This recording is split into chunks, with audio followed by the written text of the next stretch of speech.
سێ ساڵ بەر لە ئێستا جگە لە کۆمەڵی ئیسلامی و گۆڕان حزب بە کوردستانەکانی دیکە دەنگیاندا بە بڕیاری بەڕێوەبردننی ڕفراندۆم لە کەرکووک و ناوچە جێناکۆکەکانی دیکە. ئەمەش بووە هۆکاری ڕووداوەکانی 16 ئۆکتۆبەر و لە دەستدانی پەنجاویەکی خاکی کوردستان و پاشەکشەی کورد لەو ناوچانەی پێی دەوترێت ناوچەی جێناکۆک. بەرپرسێکی کۆمەڵی ئیسلامی پێی وایە ڕفراندۆم بۆ هۆکاری شکستی هەرێمی کوردستان و لە دەستدانی دەستکەوتەکانی. ڕفراندۆم بە ئاقارێکی خراپدا برا و ماهیەتی ڕفراندۆمی لەبەر چاوی خەڵک سوک کرا، چونکە یەکەم لە دەستدانی لە 150 خاکی هەرێمی کوردستان کە ناوچە دابڕێناوەکان و جێناکۆکان بوو و دیار دڵسۆزانی کوردیش زۆر هاواریان کرد کە ڕفراندۆم نەکرێ بەڵکو دوا بخرێ، بەڵام ئەوەی کە سەرپەرشتی ڕفراندۆمیە کرد حیسابی بۆ ڕای هیچ کەس نەکرد هەتاوەکو وای لێ هات کە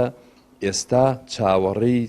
تۆزەموچەیەکن لە هەرێم لە حکومەتی عێراقیەوە بۆیان بێ کە ئێستا ئیدارەدانی وڵات پەکی کەوتووە. بەڕاستی حکومەتی هەرێم ئەمڕۆ ئەگەر بەخۆی بزانێ شکستی هێناوە لە ئیدارەدانی وڵاتە و ئەمیش ئەنجامی ڕفراندۆم و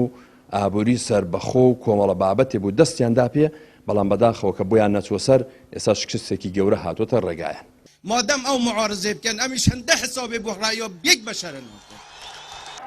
پارتی و بەشێکی زۆر لە یەکێتی و حزبەکانی دیکەی بەشدار بوو لە بڕیاری ڕفراندۆم لە کەرکووک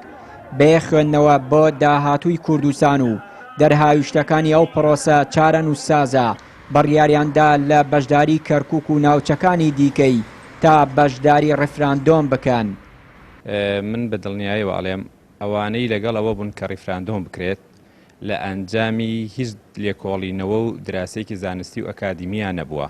و ئەوانەیشی کە دشی بوون